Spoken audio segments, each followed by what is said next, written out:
Isang buwan walang sundutan. Pagbalik sa Manila, ako ay nananabik.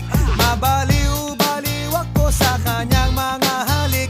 Okay lang, di maiwasan na mamiss paminsan-minsan. Pero pag kami nakita, aking panggigigilan. Di ko siya titigilan when she comes.